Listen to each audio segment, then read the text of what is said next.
Goeiemôre julle. Ek gaan nou die tweede diens 'n bietjie anders begin, want in die eerste diens het die ouens hulle boeglam geskrik. So die dienste is ook nooit presies dieselfde nie, maar ek het nou gedink om die diens so te begin, toe skrik baie ouens, so ek gaan nou 'n bietjie anders begin deur jou te waarsku wat ek gaan doen. OK, so vasgou jou stoel. OK, kan ons dit maar doen?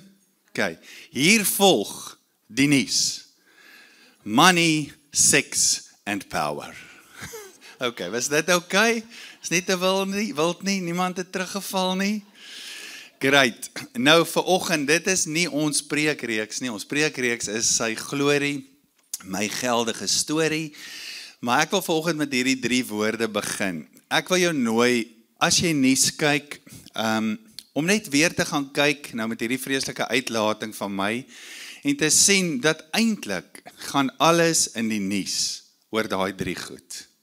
Money, sex en power. Geld, seks en mag. Gaan kyk bietjie.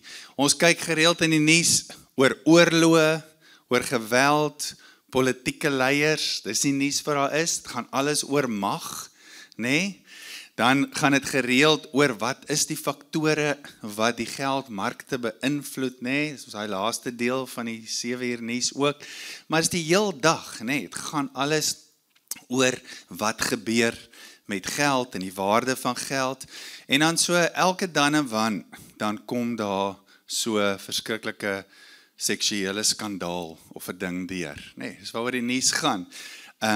As dit nie oor dit gaan nie, gaan dit oor die Kardashians en die verskriklike goed wat mense aanvang om 'n sekere tipe leefstyl te leef, om of op 'n sekere tipe manier te lyk, nee. Ons leef nou ook in 'n wêreld waar niemand meer wil oud word nie. Ons ou mense, onthou my generasie het gesê, grysheid is wysheid. En my ma het altyd gesê, moenie worry oor die plooie nie, plooie het die pyne nie.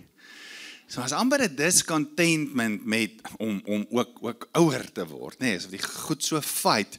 En dis nie asof die nuus net hierdie 3 goed vir ons so opgesom gee nie. Dis ook asof die nuus vir ons wil sê, hoorie, daar's 'n sekere manier hoe om oor hierdie goed te dink. En hierdie manier is, die norm is, meer is beter. As jy meer mag kan kry, is dit beter vir jou. As jy meer geld kan kry, amen, as ons baie keer voel, as jy meer geld kan kry, is dit beter vir jou. As jy meer seksuele aantreklikheid kan kry, en roem, en alles wat saam met dit gaan, is dit beter vir jou. Dis wat die nuus vir ons tussen die lyne sê oor hierdie 3 goed, meer van dit is beter. Maar nou weet ons, dat ons as kinders van God, ons as woordmense, ons as Godmense, ons leef met 'n ander nuusberig. En hierdie nuusberig in Doxadio ken ons al uit ons koppe uit, want ons quoteer hom gereeld, Markus 1 vers 15, so ek wil hom vanoggend gou vir jou weer gee. Dis Jesus se woorde. Dis hoe Jesus sy bediening begin. Hy sê, die bestemde tyd is vervul. Met ander woorde, die tyd het nou, dit nou gebeur. Dis nou in God se raadsplan, is dit nou die tyd. En die koninkryk van God is op hande, van die vertaling sê is naby gekom, dis hier. Bekeer julle en glo hierdie evangelie. Bekeer julle, ons praat baie daaroor, beteken metanoia, draai om, sien iets anders, bekeer julle en glo hierdie evangelie. Watter evangelie? Die evangelie van die koninkryk van God. So dis 'n ander koninkryk waarin ons glo as die koninkryk van die wêreld. Nou gaan ons na die einde van hoofstuk 12 toe in Hebreërs. Ons praat hierdie jaar baie oor Hebreërs. Dan sê die einde van hoofstuk 12 iets baie pertinent. So kom ons staan net gou daar stil. Ons sê die hele tyd hierdie jaar vir mekaar, Hebreërs het al hierdie groot temas van God se koninkryk, van Jesus as koning, van hom as verlosser, van hom as hoëpriester, van hom as die volëinder van ons geloof, die geloofshelde, die troonkamer van God. Dis groot konsepte. So kan ons deur die hele Hebreërs gaan. En dan hoofstuk 13 wat deel is van hierdie brief, lyk so bietjie anders. Dis asof die Hebreërs skrywer sê, okay, ek het nou nog 1 stuk oor in hierdie brief, en nou moet ek laat waai, ek moet skryf, en ek wil nou vir vir hierdie mense sê, die kinders van God, dis vir wie die Hebreërsbrief geskryf is, wil ek sê, hoe gaan julle hierdie groot temas, die koninkryk van God, die koning, al hierdie goed, hoe gaan julle dit prakties leef? En dan laat waai hy. Dis amper asof hy in elke vers, onthou dis nou later in verse opgedeel, maar is amper asof hy in elke vers 'n volgende ding gee, en hy sê dis hoe jy prakties moet leef. So hoor gou hoe eindig hoofstuk 12. Hy sê daarom, terwyl ons 'n onwankelbare koninkryk ontvang. So dis nou, hy praat nou oor die koninkryk van God, hy sê, ons het 'n onwankelbare koninkryk ontvang, dis anders as die koninkryk van die wêreld. Ons het dit nou ontvang. Laat ons eerstens dankbaar wees. En God daardeur op 'n welgevallige wyse dien. Laat ons God dien in hierdie koninkryk, met eerbiedige onderworpenheid en ontzag. Dis mooi. Laat ons nou God dien op 'n welgevallige manier. Ons is dankbaar vir hierdie koninkryk, want hy's onwankelbaar, hy's die laaste ewige koning, en laat ons onsself aan dit onderwerp, en laat dit ook die hoogste gesag en ontzag in ons lewens wees. So, al die groot temas verduidelik, eindig so in hoofstuk 12. Dan begin hoofstuk 13, en raai waarmee begin hoofstuk 13? Money, sex and power. Is die Bybel nie ongelooflik nie? Ons kan nou nie volgende al die skrifte lees nie, maar gaan lees dit bietjie. Hy begin met, die broederliefde moet bly. Dis vers 1. Broederliefde moet bly. Het gaan oor die liefde. Vers 2, wees gasvryheid. Dan vers 3, dink ek, as ek nou seker is, gaan dan oor die huwelik. Hy sê die huwelik moet 'n plek van eerbetoning wees, en die huweliksbed moet onbesmet wees. Nee, praat van seks, die Bybel praat van seks. Ok, dan gaan hy aan, dan praat hy oor geld, dan sê hy, en ons gaan vandag by dit stilstaan, dis ons reeks vir die volgende 3 weke, ons geldige storie. Dan sê hy klomp goed oor geld, en dan daarna, dan praat hy oor leierskap, praat oor hoe leiers moet wees, en hoe ons met leiers moet werk, en dan iets baie interessant, na Hebreërs, se money, sex and power, is asof die Hebreërs skrywer dit afrond, is so, ding, en hoor gou wat sê hy, Hebreërs 13 vers 8, Jesus Christus die koning, hy sê, is gister en vandag en tot in alle ewigheid dieselfde. Hy's gister, vandag en tot in alle ewigheid dieselfde. Hierdie goed, wat die wêreld gevat het en so verdraai het, is nog altyd deel van God se koninkryk, en ons moet op 'n sekere manier oor dit dink. Die volgende vers, ek het nou nie op die bord nie, maar hy sê, moenie rondgeslinger word deur allerhande en vreemde leringe nie. Bybel is dan ongelooflik. Einde hoofstuk 12, sê, ok, julle het nou hierdie koninkryk, ok, nou gaan ons prakties gaan, money, sex and power, God is nog altyd dieselfde, en moenie rondgeslinger word deur ander vreemde goed nie, nie die leringe van hierdie wêreld nie. God se koninkryk is 'n koninkryk van lewe. So hy sê vir ons in hierdie gedeelte ook, hy's koning van alles. En nou vir die volgende 3 weke, sy glorie, his glory, my geldige storie. Sy heerlikheid, sy glorie, wil ook my geld lewe, wil ook my finansies lewe, vul en 'n rigtingwyser vir dit wees.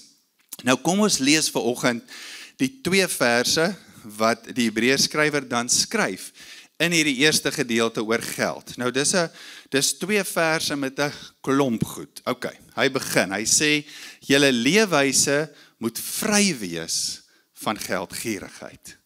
So die manier hoe ons leef, moet vry wees van dit. Ja, daar gaan 'n wêreld wees, 'n ander koninkryk, wat dit vir julle gaan wil dikteer, op julle damp, maar julle lewe moet vry wees. Onthou nou die allerhande en vreemde leringe, maar julle lewe moet vry wees van dit. Volgende sin, wees tevrede met wat julle het, want hy het gesê, en ons gaan nou stil staan by wie's die hy wat gesê het, ons kan klaar sien, dis hoofletter, dis God. Wanneer het hy dit gesê? Ons gaan nou by dit kom. Hy sê, want hy het gesê, aanhalingstekens, is woorde wat gekwoteer word. Ek sal jou beslis nie verlaat nie, en jou ook nie in die steek laat nie. Ok, ek sal jou nie verlaat nie, ek sal jou nie in steek laat nie, dan gaan die Hebreërs skrywer aan en sê, sodat ons met vertroue kan sê, dan kwoteer hy weer. So hy gaan kwoteer weer iewers. Nou dis interessant, as jy gaan kyk hoeveel die Hebreërs skrywer quoteer, alles wat hy quoteer, as jy dit gaan uithaal uit die boek uit Hebreërs uit, dan is daar min oor. So dis hoe die skrif homself bevestig. Hy quoteer die heeltyd skrif wat reeds gespreek was. So hy sê, sodat ons met vertroue kan sê, die Here is vir my 'n helper. Ek sal nie bang wees nie, wat sal 'n mens aan my doen? So, hier's 'n klomp goed wat die Hebreërs skrywer vir ons gee oor hoe lyk 'n lewe wat 'n geldige storie is. Hoe lyk 'n lewe wat gevul is met God se heerlikheid in ons taal van ons reeks? Hoe lyk 'n finansiële lewe? As ek as kind van God 'n vaste koninkryk het, hoe lyk 'n finansiële lewe binne in dit? En ons gaan nou deur dit stap. Maar die groot oorkoepelende ding wat hy eintlik sê is met hierdie 2 verse, dis 'n lewe van vertroue. As jy hom so lees, dan hoor jy, ek vertrou God. So kom ons vat hom gou weer. Hy sê, wees vry van geldgierigheid, wees tevrede wat jy het, want hy het gesê, ek sal jou nie verlaat nie, en ook nie in die steek laat nie. Nou hier wil ek begin op en afspring oor hoe mooi die skrif is, en hoe kragtig die skrif is. Wat doen die Hebreërs skrywer hier? Hy rewind ver terug. Hy gaan na Deuteronomium toe. Hy gaan haal die woorde wat Moses of God deur Moses vir die volk gesê het toe hulle op pad is beloofde land toe in die woestyn. Wat is daar in 'n woestyn? Niks. Daar's sand, ja. En dan sê hy, of Deuteronomium 31, hy verwys ook na Joshua 1 vers 5, waar God in persoon kom en vir Joshua dieselfde sê, ek sal jou nie begewe nie, ek sal jou nie verlaat nie. So, hy gaan haal daai situasie, daai scenario, daai woord, hy sê, want ek het gesê, maar hoor nou wat gebeur hierso. Almal het daai storie geken, so hulle is in 'n woestyn vir 40 jaar, daar's niks, maar God gee die manna, hy gee die kwartels, wanneer hulle water nodig het, slaan Moses op die rots, daar kom water uit, daar's 'n gedeelte wat sê, ek wens dit kan deel raak van my lewe, daar's 'n gedeelte wat God sê, vir 40 jaar het julle klere en julle skoene nie versluit nie. Dit sal lekker wees, né? Ons gaan shop vanmiddag, dit gaan hou vir 40 jaar. Ek weet nie, my goed hou nie, nou net hy sit, toe sien ek al klaar weer hier ook 'n kol. Ek mors altyd as ek eet. So, 40 jaar hou hy die klere, en hy gaan haal daai woorde. So wat sê hy? Hy sê, maar dis die amazing ding van dit, die Hebreërs skrywer koppel niks anders as geld aan daai storie nie. Hy kon baie ander goed aan dit gekoppel het, maar hy koppel geld. Hy sê, leef vry van geldgierigheid, wees tevrede met wat jy het, want ek het gesê. Hy sê, en dan gaan hy na daai storie toe, so hy sê, hierdie God, hierdie amazing God, hier's net een storie van 40 jaar van sy track record. Dis 'n God wat vertrou kan word, hy's getrou aan sy beloftes. En nou sê die Hebreërs skrywer dit in die eerste persoon vir ons. Dalk moet dit volgende net so 'n bietjie insink. Mense, as ek met julle praat oor finansies, dis vir ons almal 'n moeilike onderwerp. So vir oggend se woord moenie vir jou ek mis dit nie. Nee, dit moet jou aanmoedig. Kom ons werk saam met hierdie koninkryk, hierdie onwankelbare koninkryk wat God vir ons gesê het, want ons almal sukkel met finansies omdat dit so tasbare en so realistiese ding is. Ons almal werk elke dag met geld, het dit elke dag nodig. Maar nou sê die Hebreërs skrywer dit vir jou in die eerste persoon. Jy kan my vertrou. Ek sal jou nie in die steek laat nie. En miskien sit jy ver oggend hier. Miskien is jy ver oggend in 'n finansiële woestyn. Hoor bietjie hoe sê God dit vir jou. Miskien is jy in die beloofde land, want onthou jy, daar was ook reëse gewees.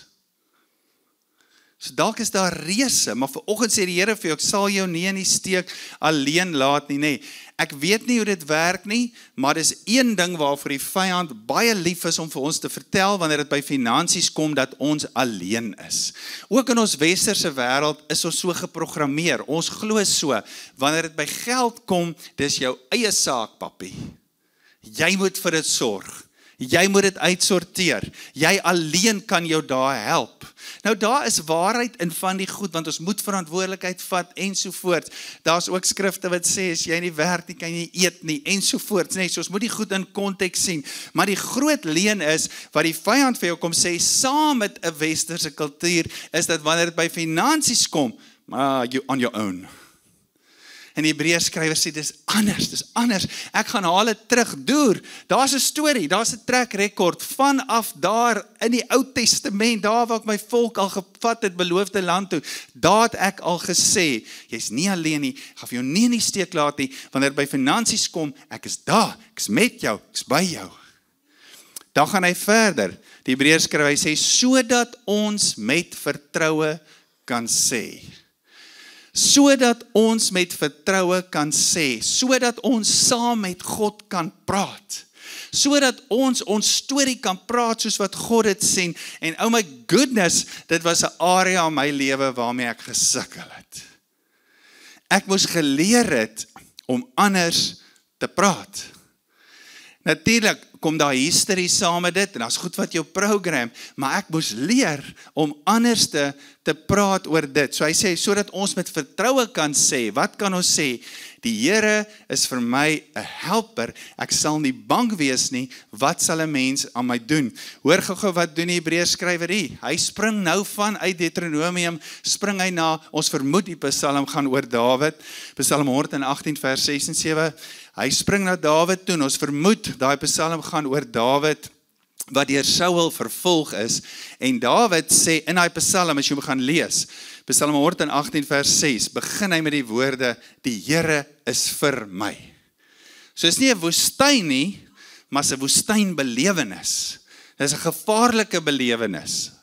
Dawid, wat die leeu en die beer en alles, nee, verslaan het, hier is nou Saul, wat hom jaag, 'n woestynbelewenis, maar in dit skryf, hy sê, die Here is vir my, en dan later in die Psalm sê hy, soos die Hebreërs skrywer, die Here is vir my as 'n helper, en dis die woorde wat die Hebreërs skrywer hier dan herhaal. Nou, dis een groot ding wat ek net wil hê vir oggend vir myself en vir ons almal moet insink, is om te weet, die Here is vir my. Die Hebreërs skrywer koppel dit aan finansies. Ek weet jy moet hom vir oggend hoor, jy moet hom vir oggend voel. Wanneer dit by finansies kom, God is aan my kant. Hoor hom net vir oggend, dis Sondagskool 101, maar ons sukkel hiermee, ons almal. God is vir my. Hy's vir my. Wat van as ek verkeerde besluite gemaak het? God is vir jou. Dis die boodskap van die hele Nuwe Testament van die Bybel. Die mens het verkeerde besluite gemaak. Die mens, sê die skrif, was vyande van God. Toe kom hy, toe gee hy sy lewe, toe word hy gehoorsaam tot aan die dood. Aan jou kant. Nie teen jou nie. Hy's aan jou kant. Dis hoekom Paulus skryf, as God dan vir my is, wie kan teen my wees? En dis hoekom hy skryf uit die Psalm uit ook, wat sal 'n mens aan my doen? God is vir my. Dan sê die Hebreërs skrywer, die Here is my helper. Nou is baie interessant, die woord helper daar in die Grieks beteken, hy's 'n aktiewe, teenwoordige krag en hulp in jou lewe. Hierdie is goeie nuus. Julle moet al op die stoele spring, man. Dis goeie nuus. Dink gou oor jou geldsake. Dis wat God vir jou in die eerste persoon sê. Ek is 'n aktiewe, teenwoordige krag. Ek is 'n hulp. Ek is teenwoordig. Ek is aktief en ek is 'n krag. Ek is altyd daar om jou te ondersteun. Dis wat ek sê oor jou finansies. En dis wat die Hebreërs skrywer hier vir ons wil sê, wanneer dit kom, ook by hierdie tasbare ding wat elke dag deel is van ons lewens, is dit die tipe lewe waartoe God ons roep. Hy roep ons om 'n storie te skryf wat anders klink as die stories van die wêreld. Die wêreld vertel jou die heeltyd, veral in ons kultuur, jy's alleen, jy moet roei, jy moet stoei, jy moet sokkies optrek, jy moet planne maak, en wat doen dit? Dit doen een van twee goed. Dit verf jou of vas in 'n hoek van vrees, verlam jou met vrees, of dit dryf jou na die hoek van gierigheid toe. Dis wat dit doen, dis die realiteit. Maar God sê, daar is 'n ander manier, daar is 'n ander koninkryksmanier, wanneer ek met jou finansies werk, wanneer jy saam met my werk met jou finansies, is ek met jou, ek is vir jou, ek gaan jou nie begewe nie, ek gaan jou nie verlaat nie. Daar is soveel stemme in ons wêreld. Die norm, meer is beter. Somtyds ook wanneer dit by geld kom, dan dink ons, as ek meer het, ja, daar's 'n element van jy moet bymekaar maak, jy moet realisties werk, jy moet mooi beplan, alle goed, dis hoekom ons gaan later in hierdie kwartaal julle help, die wat belangstel om te kom, ook met begrotingsbeplanning en so, en omdat dit so deel is van ons lewens, maar daar's 'n praktyk wat sê, as ek meer het, gaan ek meer veilig wees. Maar God sê dis anders. As jy meer van my het, gaan jy veilig wees. Jesus sê iets baie interessants, en ons kan nou nie volgende lank by dit stil staan nie, dalk kan ons in die volgende 2 weke, maar hy sê iets baie interessants. Hy sê, jy kan nie 2 here dien nie. Dan rond hy dit af. Dan noem hy dit, hy sê, jy kan nie God en Mammon dien nie. Hoor gou die klem. Hy sê nie, jy moet nie 2 here dien nie. Jy kan nie. God het nie gesê, of Jesus het nie gesê, jy moet nie 2 here dien nie. Hy sê, jy kan nie 2 here dien nie. Hoekom nie? Hy verduidelik dit dan, hy sê, jy gaan die een meer lief hê as die ander, jy gaan die een meer aanhang hê as die ander, jy gaan, in my woorde, jy gaan die een meer vertrou as die ander, en die een wie jy lief het, die een wat jy aanhang, die een wat jy vertrou, hy's die een wat inspreek in jou lewe, hy's die een wat jou lewe vul met jou gedagtes, jou beplanning, jou emosies, jou geloof, jou gehoorsaamheid, alles. Dis hoekom Jesus gesê het, jy kan nie. Want die een van die 2, gaan jou God wees. Dit gaan jou lewe vul. Dit is interessant, nee, so baie goed in die skrif, wat ons nou nie vir oggend tyd voor het om te praat, is, hy sê, daar waar jou skat is, daar gaan jou hart wees. Nee, ons kan hom andersom ook sê, daar waar jou hart is, daar is jou skat ook. Jy sit jou skat daar waar jou hart is, en jou hart waar jou skat is. Dis iets wat jou vul. As ons tog vir iets lief is, dan gee ons daarvoor. Nee, dit vat jou hart daarna toe. En dis kom Jesus sê, jy kan nie al 2 dien nie. Ons is gemaak om God te dien, ons is gemaak om gevul te wees met hom. Nou vir oggend is hierdie net 'n inleiding vir die reeks, en ek wil dit regtig so eenvoudig as moontlik hou, maar vir oggend as die Hebreërs skrywer met ons praat oor 'n vertroue in God, 'n ander koninkryk, kom ons sê met vertroue dit, kom ons rig ons lewe volgens in dit in, hoe lyk so 'n lewe van vertroue, hoe groei ek in so 'n lewe, en ek wil volgens regtig vir jou 4 eenvoudige goed gee. Die eerste ding is, ek kies om God te vertrou. Kies om God te vertrou. Paulus sê die geloof kom deur die woord, of die woord, nou is ek baie deur mekaar, geloof kom deur die gehoor, en die gehoor kom deur die woord van God, daar is hy. Ons hoor die woord van God, dis in sulke oomblikke wat die Gees dit vir ons oopbreek, ons hoor vanoggend uit die woord, en wat gebeur? Ek kies om God te vertrou. Ek kies om te doen wat die skrif vir my sê. Ek kies teen 'n lewe van vrees, ek kies teen 'n lewe van gierigheid, en ek kies 'n lewe van vertroue aan God. En wanneer ek dan sê, hierdie is verskriklik belangrik, wanneer ek dit dan sê, dat ek vertrou God, beteken dit ook, ek vertrou ook my lewe aan hom toe. Nee, dit moet mos congruent wees. Ek kan nie sê, ek vertrou iets, maar ek vertrou nie my goed aan dit toe nie. Ek vertrou alles aan hom toe. Hy is die koning van my lewe. Ek kies teen die wêreldse stelsel, teen die wêreldse norm, en ek kies om 'n ander lewensstorie te leef as wat die wêreld vir my wil dikteer. Die tweede een is, hoe groei ek in dit? Hoe doen ek dit? Ek leef met my finansies voor God.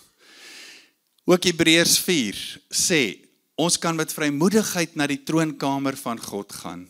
Partykeer dink ons kan na God toe gaan met die verhoudinge waaroor ons bid, of met die werksituasies waaroor ons bid, of oor wat dit ook al mag wees, maar baie keer asof ons dink, ons kan nie met ons finansies na God toe gaan nie, en ek hoop vanoggend uit Hebreërs 13 vers 5 en 6 dit vir jou verander, want baie mense ken die skrif, dat dit iewers in die Bybel staan, ek sal jou nie begewe en jou verlaat nie, maar hulle weet nie, dit is eintlik gekoppel aan God wat praat oor finansies nie. Dit is van toepassing juis op dit, ja, in general vir alles, maar Hebreërs skrywer lig dit uit vir finansies. So ek het 'n plek, ek het 'n ruimte waartoe ek kan gaan na God toe met alles van my lewe, ook my finansies. Ek hoef nie alleen te beplan nie, ek hoef nie alleen uit te voer nie, ek kan met God daaroor praat. Paulus bevestig dit in Filippense, hoor wat sê hy, vers 6 en 7, hy sê, wees oor niks besorg nie. Maar laat julle begeertes, selfs ons begeertes, partykeer dink ons begeertes is sonde. Here, ek hou nou van hierdie ding en ja, dis mooi en is goed en dit sal maar lekker wees. Partykeer dink ons daai goed is sonde, asof God net wil hê dit moet net moeilik en sleg met ons gaan. Sê maar laat julle begeertes in alles deur gebed en smeking met danksegging bekend word by God. En hoor gou, as ons met hierdie goed leef in die troonkamer, hoor wat gebeur. Daar's 'n outcome. Die vrede van God, wat alle verstand te bowe gaan, sal julle harte en julle sinne bewaar in Christus Jesus. Hoe werk dit? Ek weet nie. Maar ek weet, as ek dit alleen, my finansies alleen hanteer, maak ek droog en 'n karring. As ek na hom toe dit vat, een van hierdie outcomes is vrede. Vrede, blydskap. Hy gaan my nie begewe nie. Hy gaan my nie verlaat nie. Daai banksaldo sê nie dit nie. Maar God het 'n manier. God het 'n manier wanneer ons hom vertrou en ons lewe aan hom toe vertrou. Ek wens ek kon vanoggend stories vertel op daai noot. Volgende Sondag het ons een van ons vennote wat so 'n bietjie met ons gaan deel oor hulle lewenspad met finansies. Dis 'n kragtige storie, so moet dit nie mis nie. Maar ek wens ek kon vanoggend stories vertel van hoe God selfs baie keer in ons eie lewe en ons finansies dan, jy's op 'n plek, Here, it's 3 days late, soos Lazarus, 3 days late, but it's still on time. God is steeds betyds. Hy kan jou nie begewe nie, hy kan jou nie verlaat nie. Ja, daar sal 'n vyand wees wat vir jou vertel, God het dit gedoen. Praat met God in daai troonkamer ruimte wat hy vir jou gemaak het deur sy bloed. Praat met hom oor jou finansies. As hy sê so 'n onwankelbare koninkryk, dan sluit dit daai 3 goed in. Praat met hom, bid oor jou inkomstes, vertrou dit aan hom toe, bid oor jou uitgawes, bid oor jou besluite, bid oor jou foute. Bid, praat met God. Dan die derde ding, skryf neer, ek sê altyd ons mans is sleg met dit, of sukkel met dit, is om te journal, om te sê, ek onthou van vorige oorwinnings, vorige moeilike goed, vorige woestynbelewenis, en ek onthou hoe God my gedra en vir my gesorg het, en wanneer die vrese kom, gryp ek nie na die inspraak van daai vrese nie, maar ek gryp na dit wat ek onthou, ek bou 'n geestelike memory op. Herinner jouself, geestelike memory stories, van hoe die Here vir jou gesorg het. Dan die laaste ding, skep 'n begroting, wat vertroue weerspieël. Ons het dit nou reeds gehoor, as Jesus so praat, as die Hebreërs skrywer so praat oor finansies. Finansies is 'n geestelike ding, dis geestelik. Hy sê daar een kant sommer net so bysaak nie, dis geestelik, maar finansies is ook 'n baie realistiese, tasbare ding, nê. Daar's soveel inkomstes, daar's soveel uitgawes. Dis tasbaar, dis realisties, maar stel 'n begroting op wat nie gierigheid of vrese weerspieël nie, maar vertroue aan God. Onthou, en ons het gesê, ek vertrou ook my lewe toe aan God, wanneer ek sê, ons praat van vertroue, dis nie net ek vertrou hom en dan kyk ons maar nie, ek vertrou dit aan hom toe. So wat beteken dit, wanneer ek sê, net in kort opgesom, wanneer ek sê, ek vertrou my lewe aan hom toe, wat dit ook betref, dan is dit, Here, wat sê u oor? Wat beplan u oor? Wat wil u met hierdie maak? En Jesus het gesê, dis baie saliger om te gee, as te ontvang. God se hele koninkryk is gebou op gee. Sy hele koninkryk, dis waar dit begin, hy gee sy seun. So wanneer ek sê ek vertrou God, beteken dit in my begroting gaan dit ook iets weerspieël van ek gee. En hoe baie keer het ons al hier in Doxadayo gesê, wanneer God vra, hy wil iets van jou hê, is dit nie regtig omdat hy iets van jou wil hê nie. Hy wil iets vir jou hê. God wil vir jou vryheid, vrede en goddelike voorsiening hê, ook in jou finansies.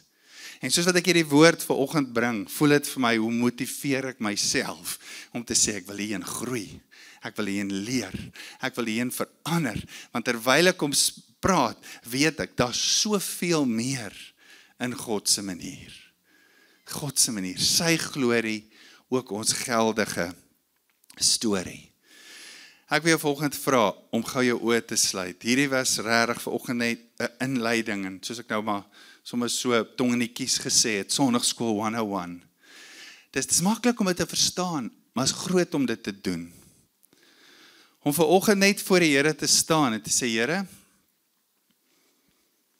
miskien is dit die eerste keer wat ek dit gaan doen, of dalk het ek dit al baie gedoen, maar ja, daar's stemme, daar's dinge, daar's situasies, daar's versoekings, daar's goed wat 'n aanspraak maak hierop, en ek wil dit vanoggend weer doen. Ek wil vanoggend begin by ek kies om God te vertrou. Ek kies om my hele lewe, ook my finansies, ook my geld aan U toe te vertrou.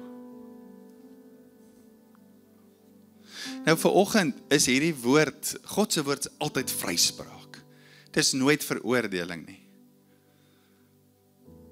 Maar vanoggend kan jy gaan kyk na jou lewe, want God wil ons belyn. Onthou, die Heilige Gees het gekom om te oortuig van sonde, wat beteken dit daar waar ons die doel mis. Geregtigheid en oordeel, nie veroordeling nie, maar om na 'n situasie te kyk en dit te oordeel. Ek onthou, ek het 'n vriend gehad wat ook in die bediening was saam met my, wat nog steeds in bediening is, wat altyd gesê het, jou dagboek en jou chequeboek is 2 maklike meetinstrumente. Gaan kyk waar is jou dagboek se tyd, gaan kyk waar is jou chequeboek se geld, gaan vir jou presies sê waar jou hart is. Nou volgende weet ek, dit is rof om dit te sê, maar gaan dit aanhou sê, ons is hier vir vryspraak. As God met ons praat, as God ons roep, so wat hy iets vir ons wil hê. Wil dit vir ons hê. En Here, vanoggend kom ons, elkeen van ons wat U woord hoor. En ons wil begin, net weer in hierdie seisoen van ons lewens, deur te sê, ons kies om U te vertrou. En Here, ons weet, hoe nooi U ons in. U het gesê, almal wat moeg is, almal wat oorlaai is, almal wat belas is, kom na my toe. Kom leer by my. Ek is sagmoedig van hart. Kom leer by my. En julle sal rus vind vir julle siele.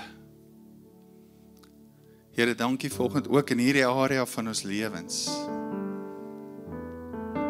Dankie vir rus. Dis nooi, Here. Kom leer ons. Kom lei ons. Kom wys ons, kom rig ons. Here, vanoggend wil ons ook vir U jammer sê, as ons by geleenthede, U uitgesluit uit hierdie deel van ons lewens. Dankie dat U vergifnis ons vry maak, en dat ons weet, nou is die tyd. Nou is die tyd om dit te doen. God se maniere, koninkryk, onwankelbaar, koninkryk van lewe. Ek bid volgende Here vir elkeen wat finansiëel op 'n moeilike plek is. Dankie dat die woorde vanoggend kan weer klink, reg daar vanuit die woestyn uit. Ek gaan jou nie begewe nie, ek gaan jou nie verlaat nie.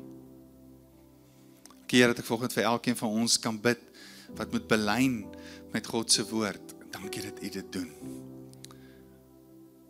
Ons gee oor aan dit, Here, wat U vra, is vir ons vir lewe. Ek loof U daarvoor, in Jesus naam. Amen.